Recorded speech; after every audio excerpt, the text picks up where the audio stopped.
under all that Aquanet, there's a wild little manifesto. Oh, yeah? This movie hates Reagan's America. It takes dead aim at consumerism, Right. the military, even the whole toxic idea of what a woman should be. This is the Marxists at the Movies podcast. Marxists at the movies, bright and raw, breaking through the reels to rewrite the law. Workers of the world in every frame, changing the credits, rewriting the name. Welcome to Marxists at the Movies, where the only thing more explosive than the analysis is the wardrobe. I'm Edward Michael Francis. I'm also Edward Michael Francis. Sorry, somebody less fantastic was unavailable. Today's episode features Night of the Comet from 1984, a film that's half cult classic, half pink-hued prophecy. And the article we're pulling from today is called Girls with Guns Like Totally Rule. Written, of course, by us, Edward Michael Francis. Whoever that is, they clearly know their way around an Uzi and a curling iron. And listen, the full article up right now on Patreon. We'll tell you more later, but heads up, we've also got a shiny new website. Come bask in the glow at www.cinemarchmedia.com. But most importantly, our executive producer and resident purring revolutionary, Myron Rosander Francis, is curled up somewhere nearby, Yay! making sure we stay cute and armed. You know Myron's just a blonde from Burbank at heart. So grab your Reebok pumps and get ready to survive the apocalypse with mall sass and Marxist class. Cue the sting.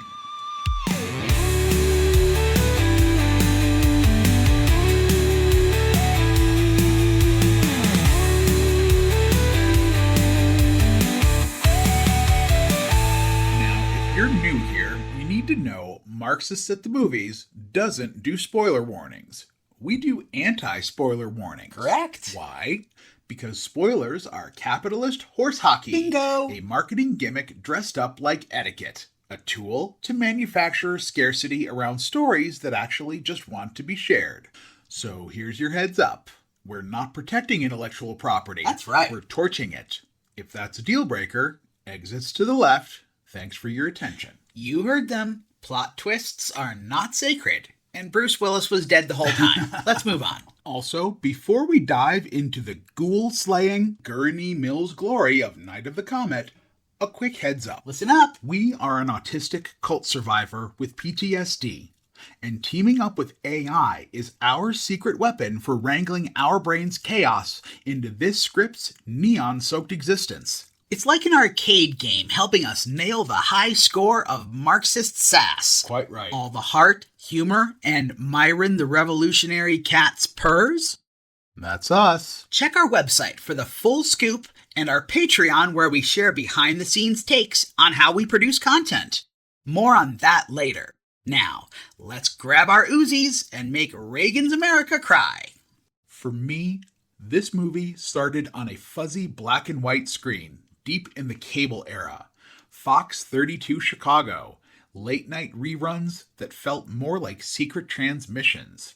My bedroom window was cracked, the giant oak tree outside rustling like a lullaby I didn't know I needed. That sound still lives in my nervous system. It meant peace, and peace was rare in my house. You don't forget the first thing that made you feel safe. By the time I was 5, I'd already figured out that night was the only time I belonged to myself. That's right. Everyone else asleep. No accusations of being too loud, too messy, too much. I hear that. Just me, the oak tree, and the TV glow. Which honestly is still my ideal Friday night. I didn't know what autism was back then. I just knew I was drowning in expectations that made no sense. Same. So I stayed up. 2 a.m. turned into 3, then 5, and one night, probably chasing that flicker of peace, I saw my first sunrise. Yeah? With a cult movie lighting the way. Wow. Night of the Comet wasn't just entertainment. It was escape. And maybe survival, especially for kids like us who never got a real decompression zone at home. Exactly. It offered something real. A world where girls with big hair and bigger energy could shoot wastoids, tell the military to piss off, and still find time for a wardrobe change. It wasn't perfect, but it was free. And at 5 years old, that was everything. Hell yes. The revolution doesn't always come wrapped in dogma. Exactly. Sometimes it wears leg warmers and jellies. Malls, zombies, and bitchin' class warfare. Today's trifecta. Perfect. Night of the Comet is one of those movies that gets labeled Lisa Frank level fluff, right? You're not wrong. Like glittery apocalypse with shopping bags and Valley Girl accents. Yeah, it practically dares you to underestimate it. Yep. Neon colors, shoulder pads, and an AK-47? Exactly. But under all that Aquanet, there's a wild little manifesto. Oh, yeah? This movie hates Reagan's America. It takes dead aim at consumerism, the military, even the whole toxic idea of what a woman should be. And the answer, apparently, is a sarcastic teen with a MAC-10 and no time for your patriarchy. Regina and Sam, played by Catherine Mary Stewart and Kelly Maroney, break open the apocalypse. They outwit the scientists, outlast the soldiers, and redefine the final girl as the first one to fight back. With a soundtrack that says, yes, I will raid this Saks Fifth Avenue and look amazing doing it. Critics, totally caught the vibe. They called it cheerfully nihilistic and gave props to the cast's authenticity. Nice. And Rotten Tomatoes, still holding strong at 79%. For a movie with slapstick zombies and radio DJ jokes, that's kind of incredible. And listen, we're not going to name names yet, but a certain vampire-slaying cheerleader, she owes this film more than just a vibe check. We'll get there. Oh, we will absolutely get there.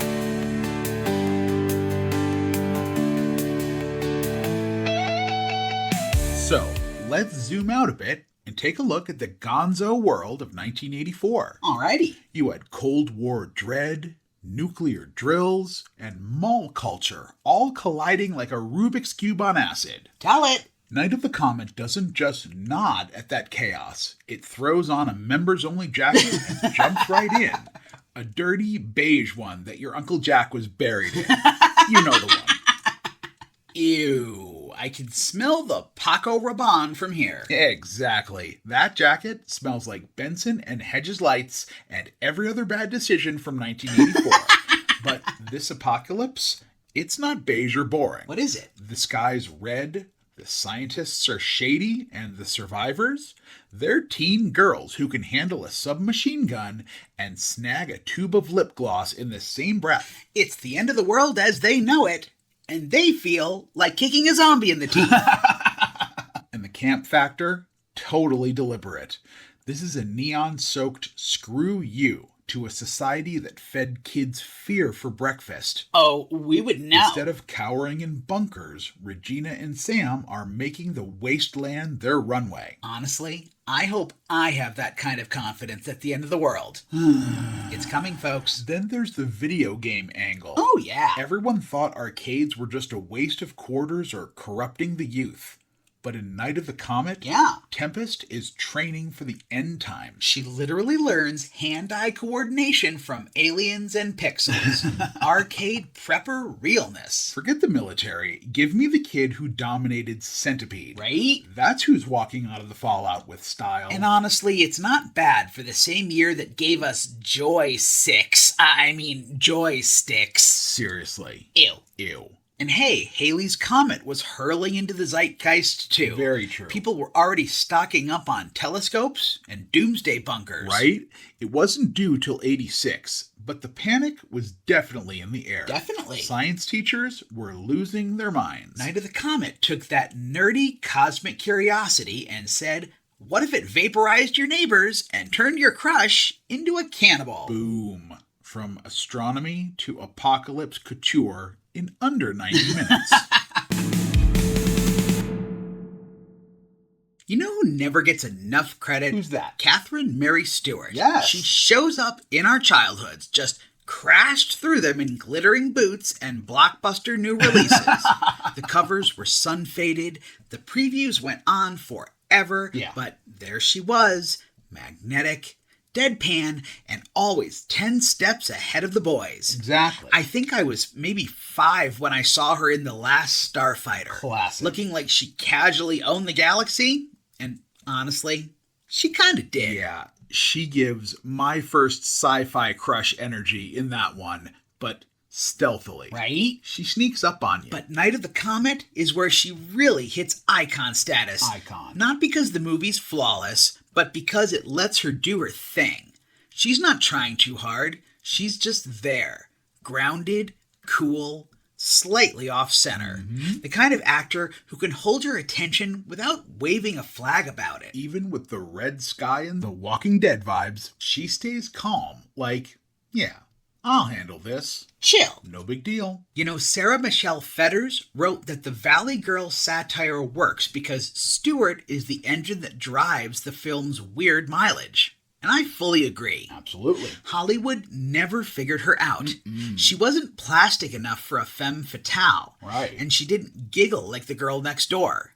But lady, give her some synths and a nuclear wasteland, she'll carry it like a champ. She even did it in Weekend at Bernie's. Unbelievable, right? Like, she somehow added heart to a movie about dragging around a corpse in sunglasses. That's talent. Okay, but are we seriously putting a whole section in this article just for her? Do we have a crush? Admittedly, yeah, maybe a little. CMS, as I call her, is amazing. You're here. She's the kind of weird cool that doesn't ask for permission, and that sticks with you. Even in The Apple, which feels like Studio 54 got exercised mid-Coke binge, she's still locked in. Like, yes, this glitter-drenched nonsense is happening, and I'm gonna act the hell out of it. Someone hand me my comically large plastic apple. She didn't fit the mold, and that's the point. That's why we remember her.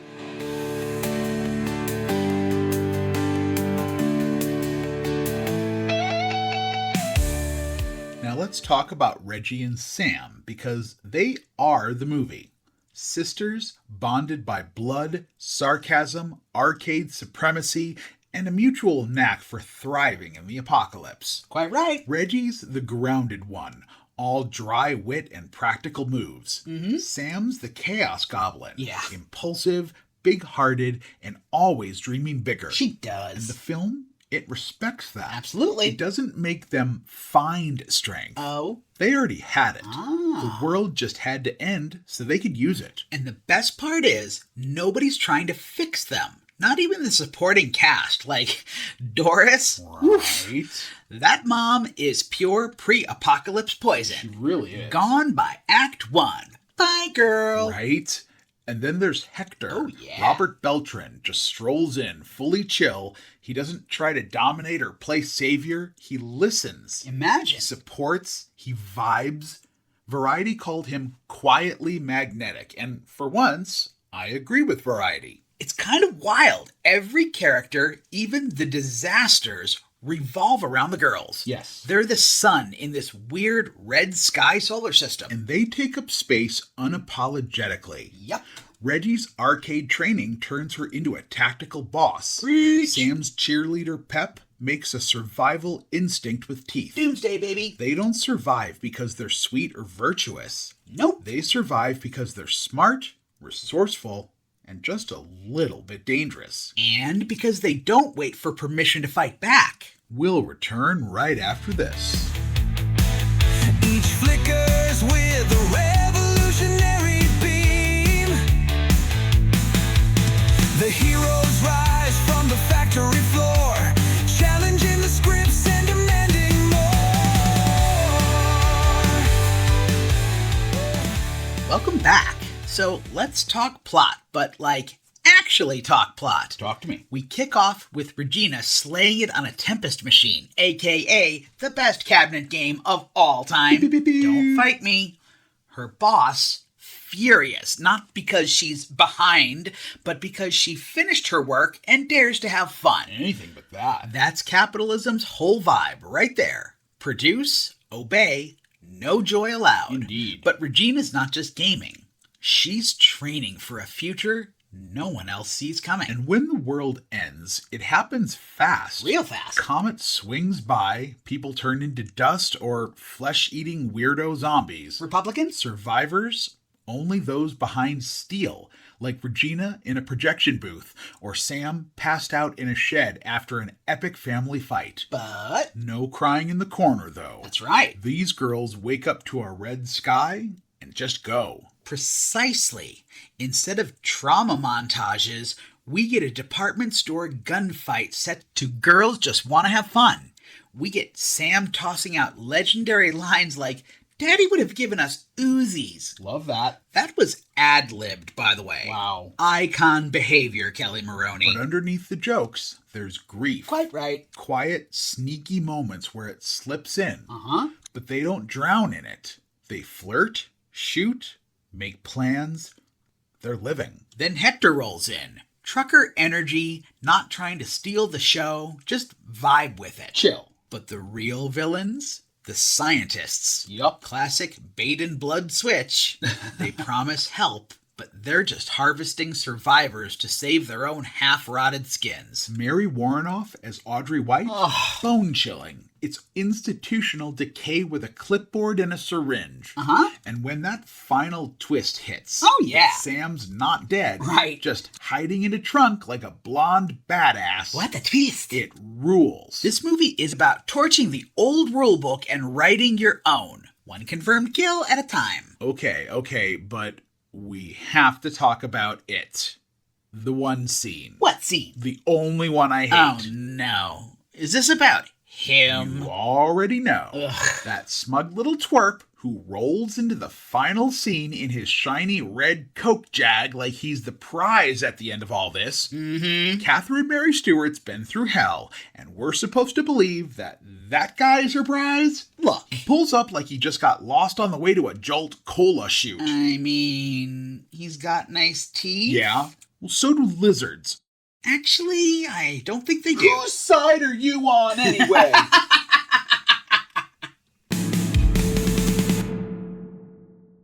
This movie doesn't just show the end of the world, it makes it fashion. Holla. The aesthetic is full-on post-apocalyptic glam. Girl. Part music video, part urban ghost story.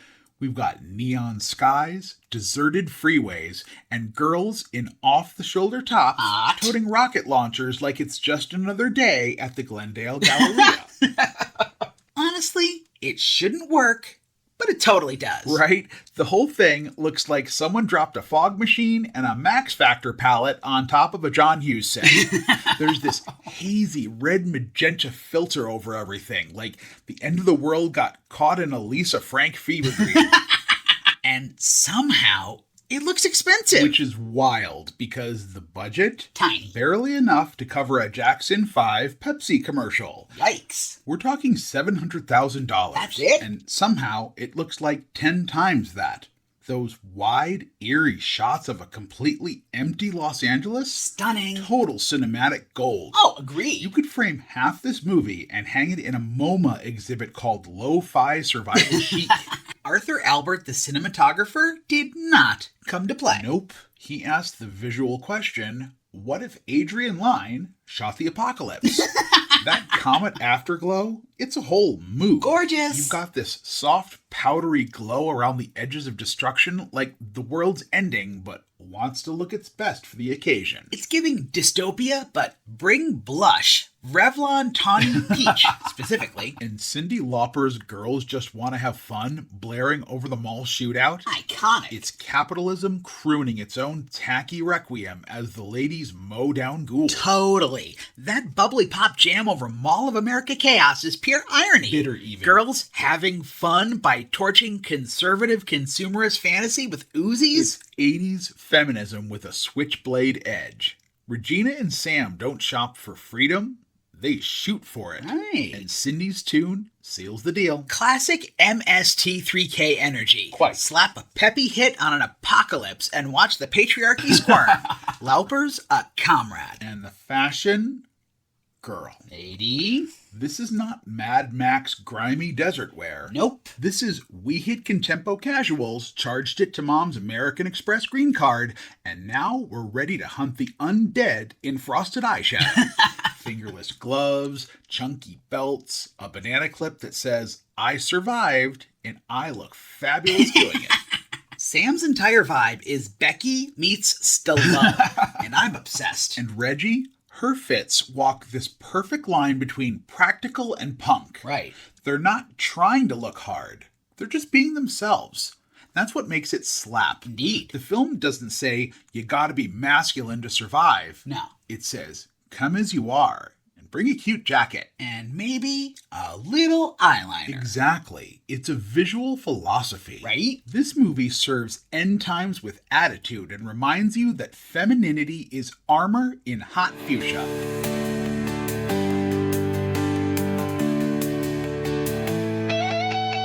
Quickly before we roll on, because revolutions need resources and cat treats aren't free. You can support both of our podcasts, The Marching Revolution and Marxists at the Movies, over at patreon.com/Cinemarchmedia. Or hit up www.cinemarchmedia.com. Bookmark for it. everything. Episodes, updates, and our mission to overthrow both capitalism and bad design. The $6 tier gets you early access to our articles and news drops. Yay. That means you hear the tea before the town square does. And at $10 a month, you get all that, plus early audio, exclusive bonus content, and both tiers enjoy surprise cameos from our official mascot, Myron the cat. He doesn't march, but he does stage adorable sit-ins at laptops. Support the movement, or at least help Myron win the class war one nap at a time.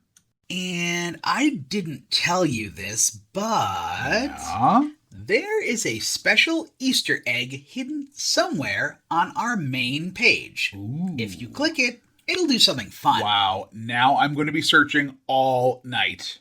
Any other hints? Nope, and it's pretty well hidden. Send us a screenshot in the comments or to marxistsatthemovies@gmail.com if you find it. And we'll be right back.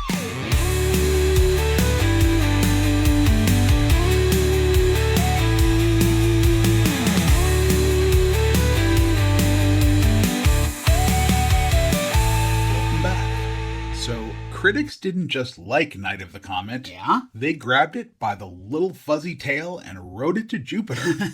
Pauline Kael called it unpretentious charm in the New Yorker. Nice. And for once, that wasn't code for trashy but fun. It was legit praise. Indeed. Roger Ebert, who wasn't always kind to genre fare, went out of his way to compliment Stewart and Maroney's effortlessly authentic performances. R.I.P. Roger. And that matters, because when two women are holding the whole damn movie on their backs, you better notice the nuance. Right? This wasn't some grudging nod like, oh, it's good for a teen girl sci-fi movie. It was real. Critics were into this. Vincent Canby at the New York Times called it a neat, low-budget, end-of-the-world yarn, which, okay, sounds like something you'd knit for Halloween, but it was meant with affection. Oh, totally. He also said it had a good-natured spirit, because even with mutants and government blood theft, it still manages to be fun. It does. That's not easy to pull off. And it still holds up. Fangoria revisited it in 2019 and said it still rocks. Snap. Think about that. 35 years later, and horror nerds are still nodding in approval. And as we said before, the movie's rocking a 79% on Rotten Tomatoes today. Still. Which is practically sainthood for a film where the heroines go shopping mid-apocalypse. Reviewers have praised everything from its slapstick sci-fi chaos to the feminist streak baked into its bones. Wow. It's one of those rare genre pieces that doesn't apologize for what it is because it knows exactly what it's doing. And we can't skip the Buffy connection. Tell 'em. Joss Whedon literally said Night of the Comet was a blueprint for Buffy the Vampire Slayer. What? It's like, oh, you liked a teenage girl with a weapon and a wisecrack? Yeah, Comet did it first. Exactly. Reggie and Sam were the template. OG, baby. And they didn't need to hide their femininity or learn to be strong. Nope. They already were. Yep. That's the difference. The world didn't teach them grit. They brought it with them. Quite right. That's what made critics stop and go, wait, this isn't just goofy fun. There's something here. It's like the movie dared you to underestimate it, and then it just kept winning.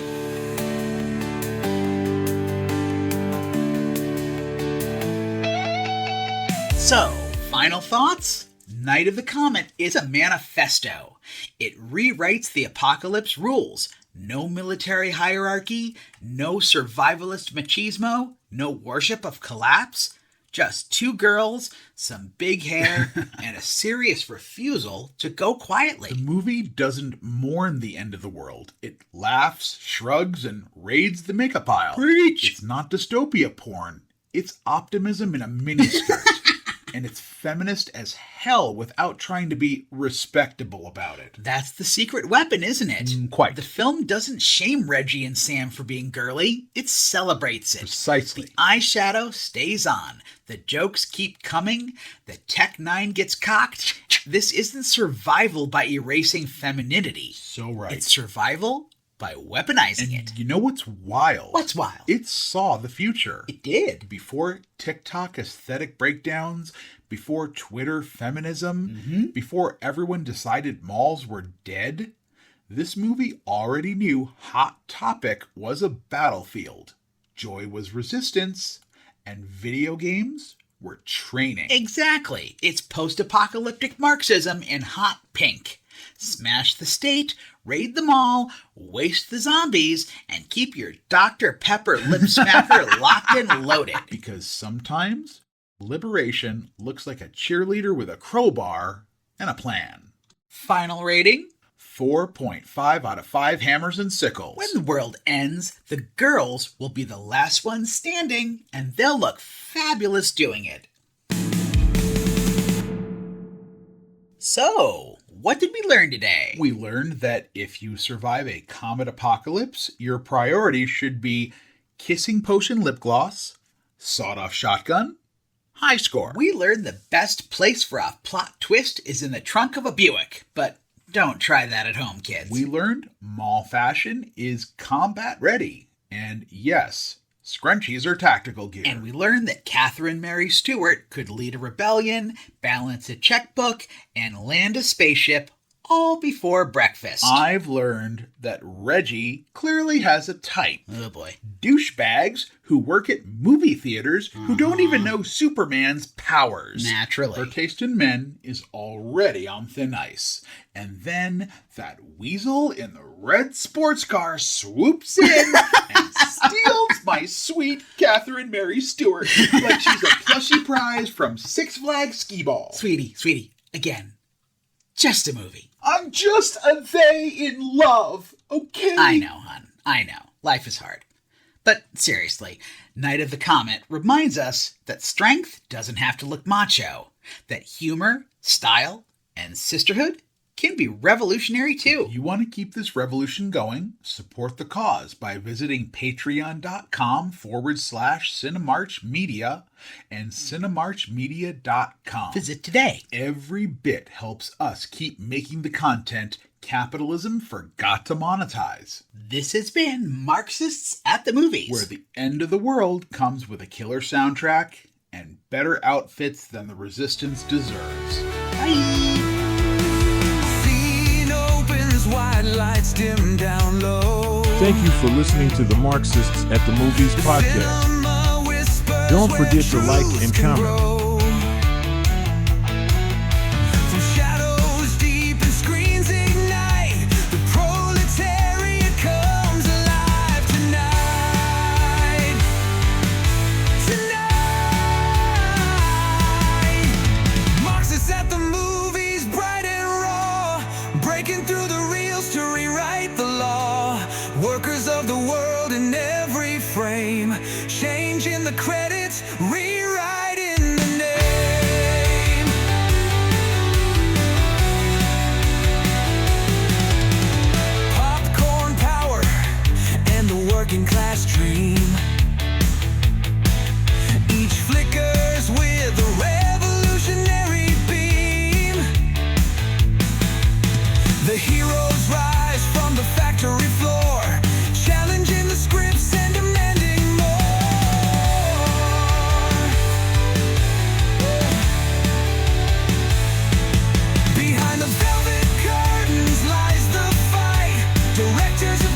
Blockbusters topple in an epic embrace.